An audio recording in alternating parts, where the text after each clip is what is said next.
Assalamualaikum warahmatullahi wabarakatuh. Waalaikumsalam warahmatullahi wabarakatuh. Alhamdulillah alladzi hadana li hadza wa ma kunna muhtadiyan lawla an hadana Allah. Allahumma shalli ala sayyidina Muhammadin al-fatihi lima ughliqa wal khatimi lima sabaqa nasiril haqqi bil haqqi wal hadi ila siratal mustaqim wa ala alihi wa sahbihi haqqa qadrihi wa miqdaril azim, amma ba'du.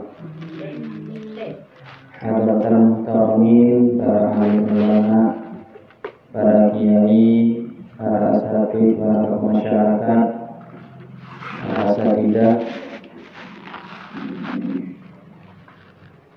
berkhusus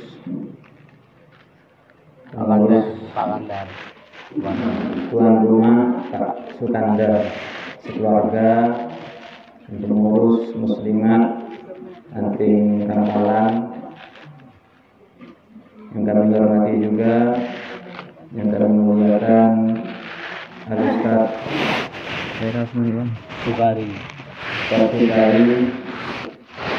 dan ibu muslimat sekalian yang kami hormati. Alhamdulillah, kesempatan ini kita masih diberikan nikmat oleh Allah, sehat, sempat bisa berkumpul dan rutinan muslimat dalam keadaan sehat walafiat.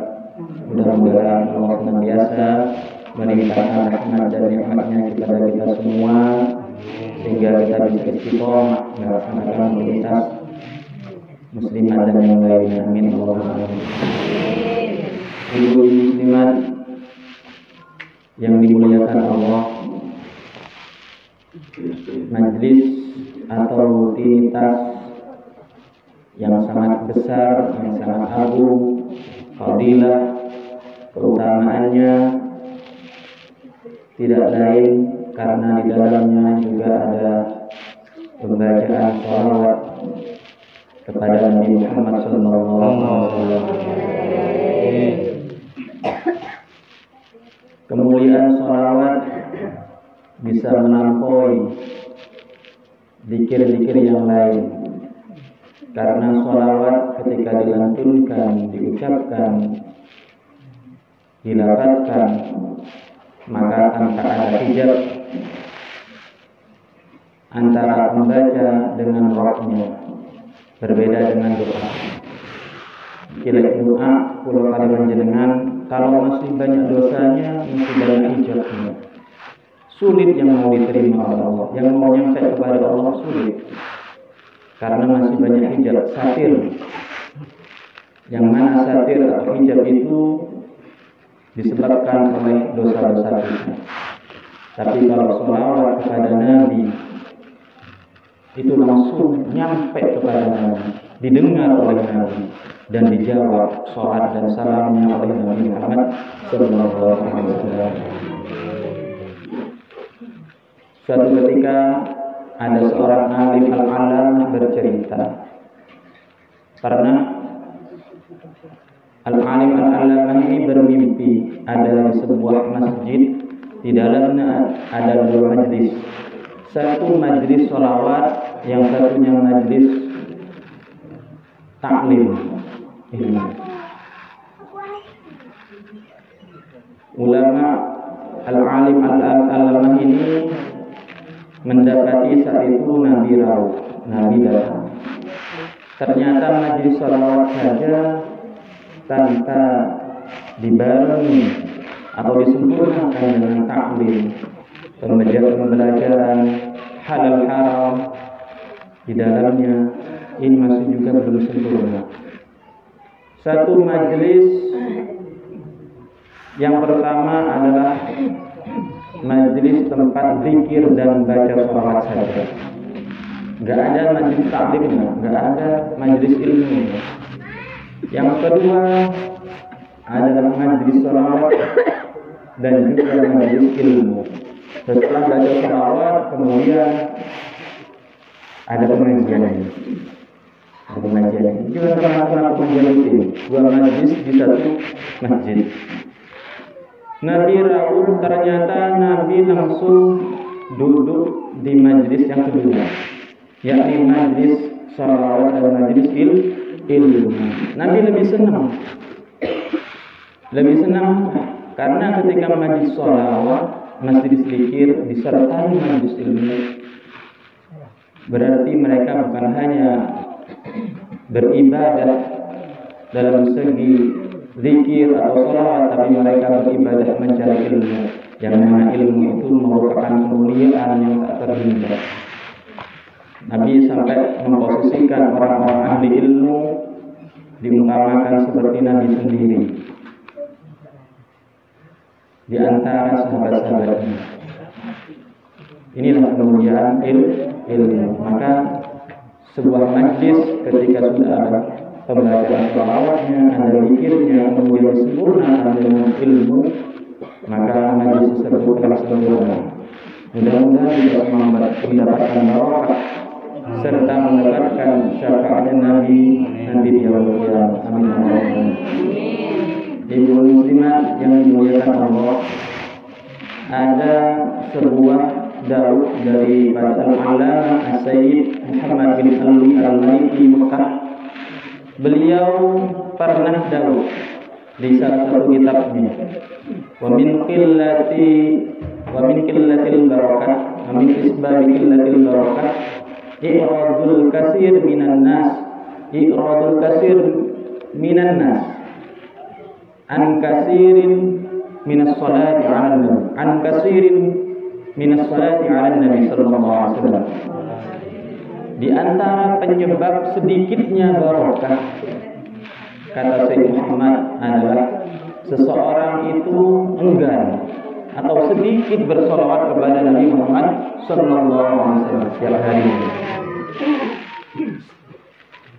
Kalau orang banyak bersolawat, gampang bersolawat tiap saat, sallallahu alaihi Muhammad sallallahu alaihi wasallam, tiap ingat, tiap habis sholat juga baca salawat sallallahu alaihi wasallam. Apalagi merutinkan rutinitas semisal baca salawat Nabi berapa kali, sholat mansub berapa kali, maka insya Allah ini lebih disukai oleh Nabi Muhammad SAW dan mendatangkan barokah yang sangat besar. Jadi kata Syekh Muhammad Al-Maliki, di antara penyebab kita mendapatkan barokah yang sedikit, gak banyak. Kita dapat rezeki yang banyak tapi cepat habis. Kenapa? Karena tidak barokah.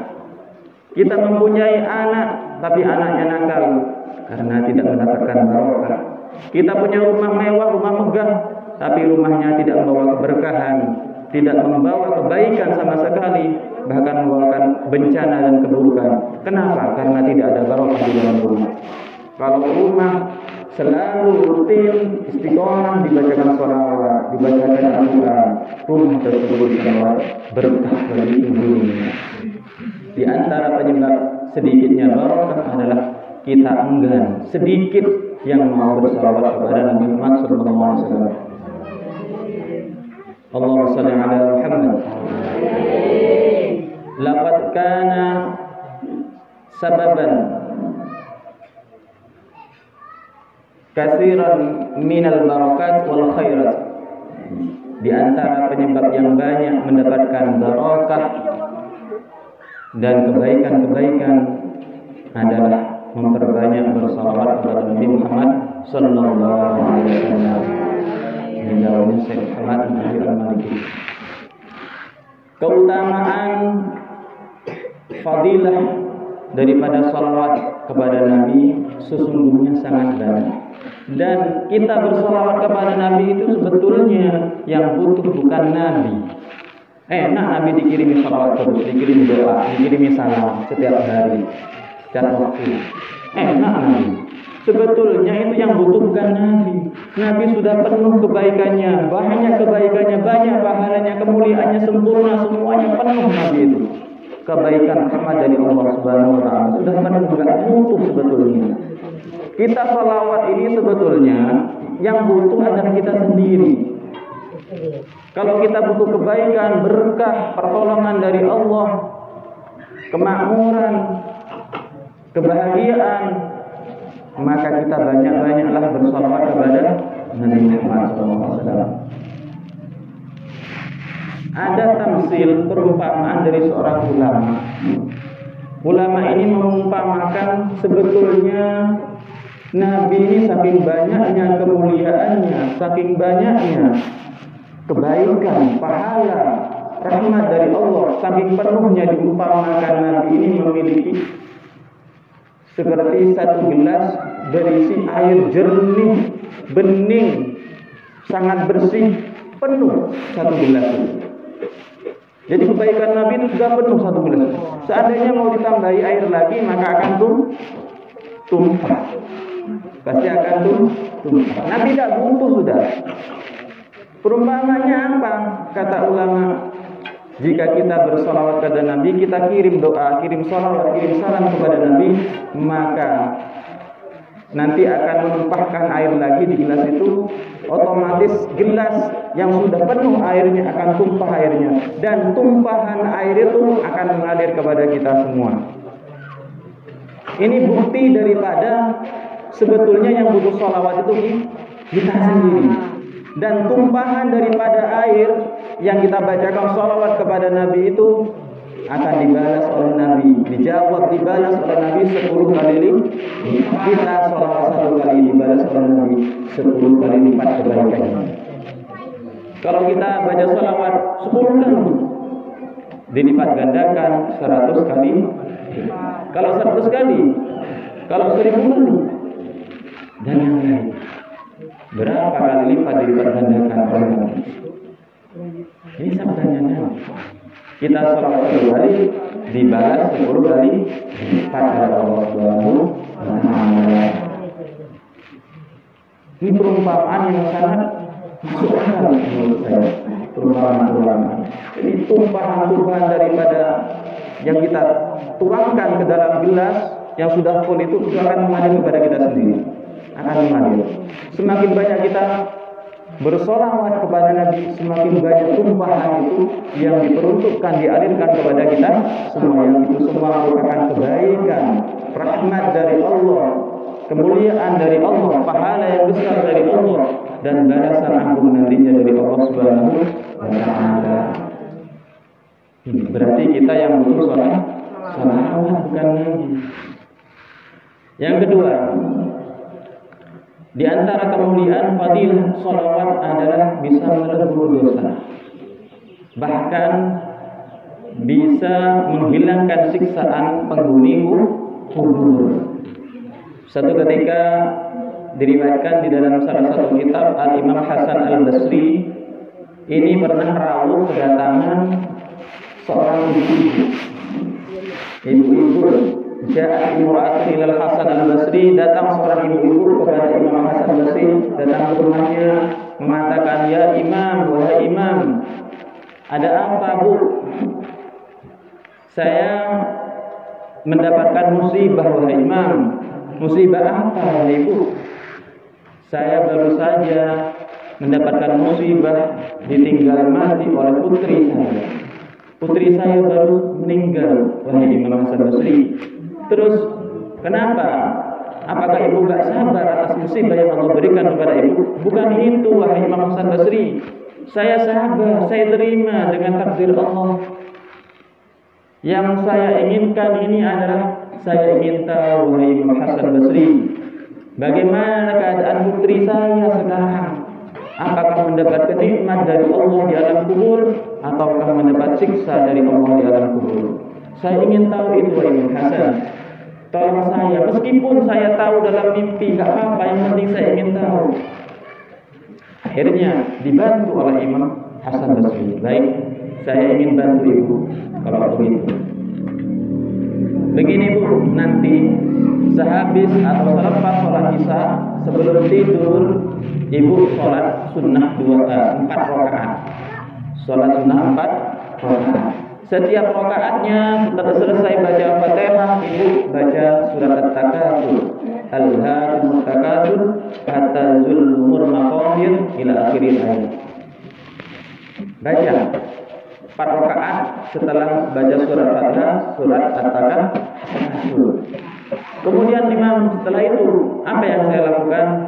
Setelah itu Bu, sampean sudah mulai tiduran, berbaring sudah sambil baca sholat sebanyak-banyaknya. Sampai kapan imam? Sampai Anda tertidur.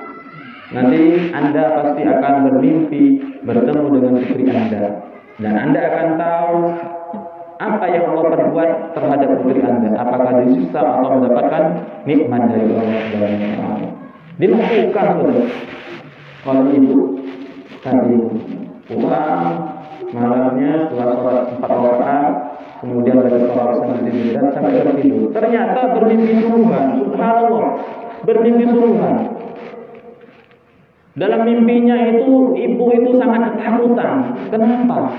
Dalam mimpinya ibu itu melihat putrinya ternyata mendapat siksa dari Allah, disiksa dengan siksaan yang sangat pedih. Nangis ibu, terbangun tengah malam, nangis malam. Karena apa yang dilihat ternyata putrinya mendapat siksaan dari Allah Subhanahu wa taala, bukan mendapat nikmat. Akhirnya besoknya datang lagi ke Imam Hasan Basri. Ya Imam, ada apa lagi? Benar saya sudah mimpi putri saya, ternyata putri saya disiksa oleh Allah, mendapat siksaan yang sangat pedih. Terus bagaimana? Apa yang kamu inginkan? Saya ingin putri saya selamat dari siksaan yang dilimpahkan oleh Allah Subhanahu wa taala. Ya sudah, kalau begitu kamu perbanyak sedekah, hadiahkan sedekah itu kepada putrimu dan perbanyak sholawat setiap harinya. Hadiahkan sholawat itu kepada putrimu. Siangnya Imam Hasan Basri berkata seperti itu. Setelah malamnya ada sponsor.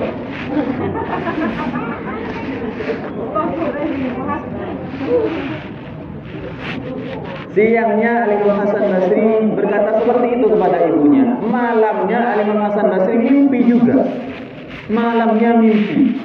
Dalam mimpinya Imam Hasan Basri bertemu dengan seorang perempuan cantik, sangat cantik, kemudian bergaul sangat indah, kemudian mendapatkan bangunan rumah yang sangat megah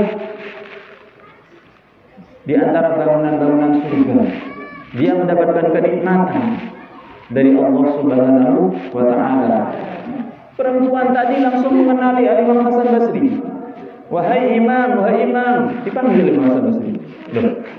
Apa? Kamu kenal saya? Iya wahai Imam. Imam Hasan Basri, Anda kan yang ngasih tahu ibu saya, disuruh banyak baca sholawat, disuruh melakukan sholat 4 rakaat agar tahu keadaan saya. Iya. Kemarin ibu kamu bilang kamu ini disiksa oleh Allah dengan siksaan sangat pedih. Tapi sekarang kenapa kamu mendapat kemuliaan seperti ini? Kok terbalik? Sekarang mendapat kemuliaan yang sangat agung dari Allah Subhanahu wa taala. Apa yang terjadi? Akhirnya putri tadi itu cerita kepada Imam Hasan Basri. Cerita, begini wahai Imam, memang betul kemarin saya seperti yang diceritakan ibu saya disiksa oleh Allah, dan penghuni kubur di antara tangga-tangga saya itu di alam kubur itu semuanya juga banyak yang disiksa oleh Allah Subhanahu wa taala. Tapi karena tadi siang ada seseorang laki-laki, orangnya orang soleh, melewati kuburan kita katanya. Di kuburan itu ada 70.000 orang yang dikubur di situ. Dan semuanya itu rata-rata disiksa oleh Allah Subhanahu wa taala. Rata-rata mendapat azab kubur. 70 orang. Kemudian seorang laki-laki yang soleh ini singgah sebentar, sesaat. Dia membaca sholawat 1 kali. Hadiah pahalanya dihadiahkan kepada penghuni kubur yang jumlahnya 70.000 itu. Ternyata sholawat yang dilantunkan oleh orang soleh itu meskipun hanya 1 kali dibalas oleh Allah dibalas oleh Allah. Akhirnya penghuni kubur yang jumlahnya 70.000 itu diampuni semua siksaannya oleh Allah Subhanahu wa taala. Dilepas semua siksaannya oleh Allah. Dihentikan siksaannya oleh Allah. Diganti dengan kenikmatan dari Allah Subhanahu wa taala. Berkat satu salat bisa melenyapkan 70.000 siksaan penghuni kubur. Ini sangat istimewa, sangat istimewa.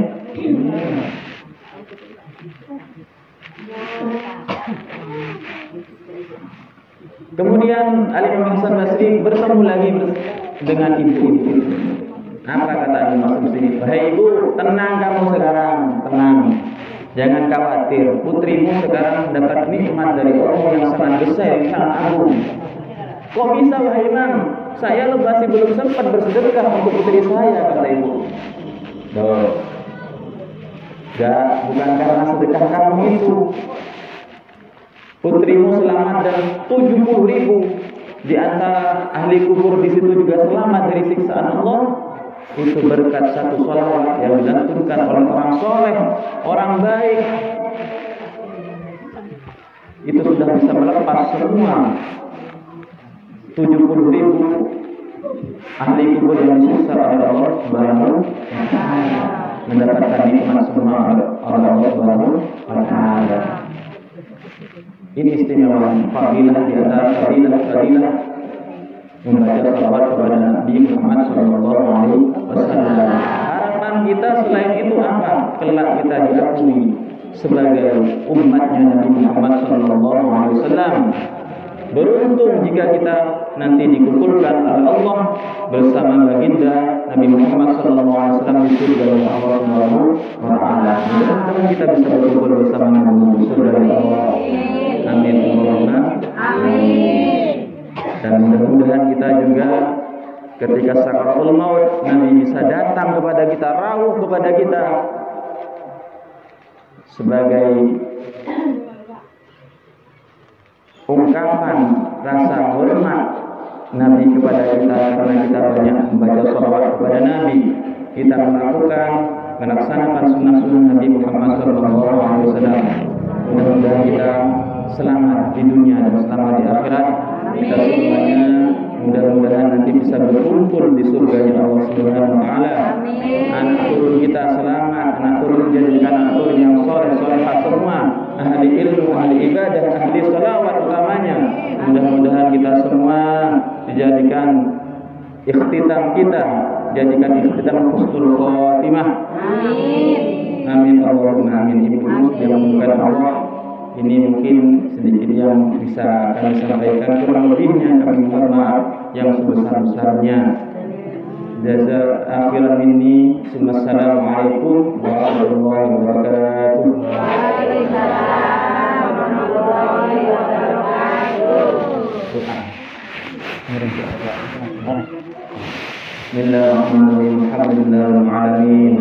Allahumma shalli ala sayyidina fil awwalin wa shalli ala sayyidina fil akhirin. Allahumma shalli ala sayyidina fil akhirin. Allahumma shalli ala sayyidina fil ala yaudin. Allahumma shalli ala sayyidina Muhammadin hatta yasna akhirul rasul.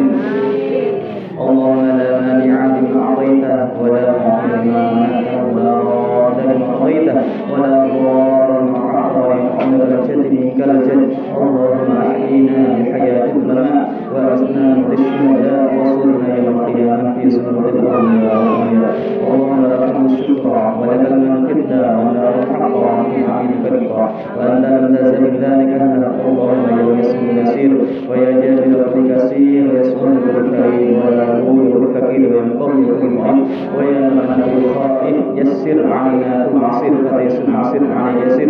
اللهم يا من حسن لنا يا كثير حاجتنا اليك كثير حاجتنا اليك كثير حاجتنا اليك كثير اكفي حاجتنا من حوائج الدنيا والاخره. اللهم إنا نخاف منك ونخاف من يخافك ونخاف من لا يخافك. اللهم نجينا من لا يخافك، نجينا من خلق محمد صلى الله عليه وسلم واخلصنا بأيك الذي لا تنام واخلصنا بمنفك الذي لا يرام. ربنا آتنا في الدنيا حسنة وفي الآخرة حسنة وقنا عذاب النار. صلى الله عليه وسلم محمد وعلى mursalin walhamdulillahi rabbil alamin.